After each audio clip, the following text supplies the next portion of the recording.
Валютын тухайн орны эдийн засгийн эрүүл хэсгийг илэрхийлдэг юм. Гэтэл манай төгрөгийн ханш энэ оны эхнээс 12.9% сулраад байна.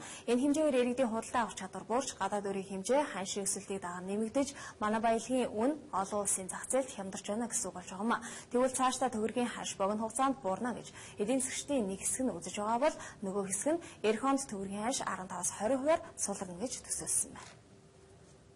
Жилдээ төгрөг нь 5-аас эцрэхгүй хувиар сулардаг, инфляц нь 4-5% байдаг. Ингэснээрээ зээлийн хүн нэг оронтой тоонд багтдаг эдийн засгийг эрүүл эдийн засаг гин гэж эдийн засагчид хэлж байна. Ногооны ханш сулрах төсөөлөл нь Мандал даатгалын хийсэн судалгааны үр дүн юм. За тодорхойлбол валютын нөөцийн 2 их өсвөр сайжурч 1.3 тэрбум ам.доллараас 1.5 тэрбум ам.долларт хүрсэн. Үүнд гадаад худалдааны тэнцэл оны эхний 9 сарын байдлаар 24 сая долларт хүрч өнгөрсөн оны мөн үеэс 99 орчим хувиар буурсан. Түнчлэн экспорт 30 орчим хувиар өсөж, импорт 16% буурч яг энэ ханшин дээр бол бизнес явахад үнэхээр хүндрэлтэй байгаа учраас тэгтээ тэр эрэлт нь бол бууж бахаа гэсэн юм бол байгаад юм. Өөрөлдөл заавал одоо валютын зээл авах замаар тийм ээ бизнесээс хааш нь явахад илүүтэйгээр ерөнхийдөө төгрөг тал руугаа төгрөгийн зээл авах сонирхол нь илүүтэй байгаад байна шүү дээ. За энэ маань бол нэг талаараа валютын ханшны эрсдэлт өртөхгүй байх гэсэн.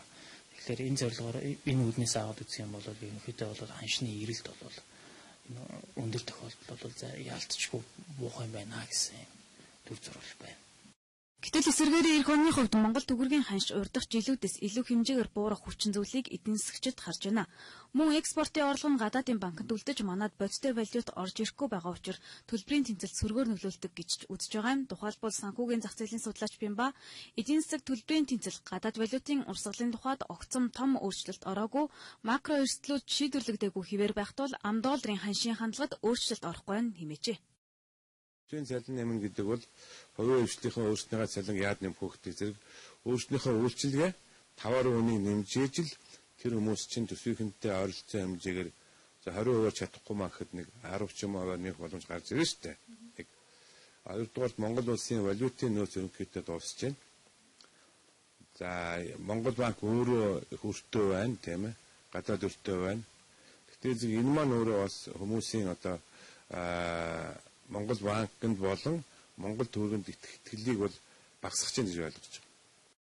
Одоогоор төсөв мөнгөний бодлогыг батлаагүй байгаа. Тэгвэл ямар тохиолдолд ногооны төгрөгтэй харьцах ханшийг сулруулах боломжтой вэ?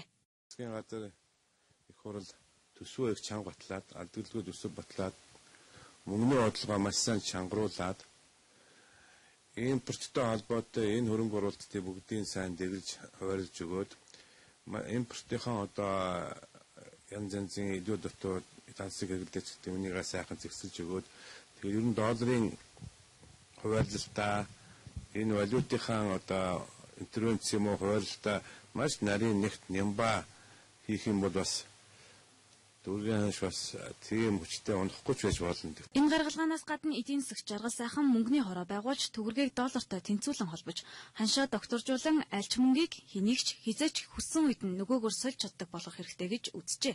Үүнд харин зарим эдийн засагчид өөрийн улсаас 1000 дахин том эдийн засагтай Америкийн нэгдсэн улсын валюттай хатуу барих нь эрсдэлтэй гэж үзэж байна.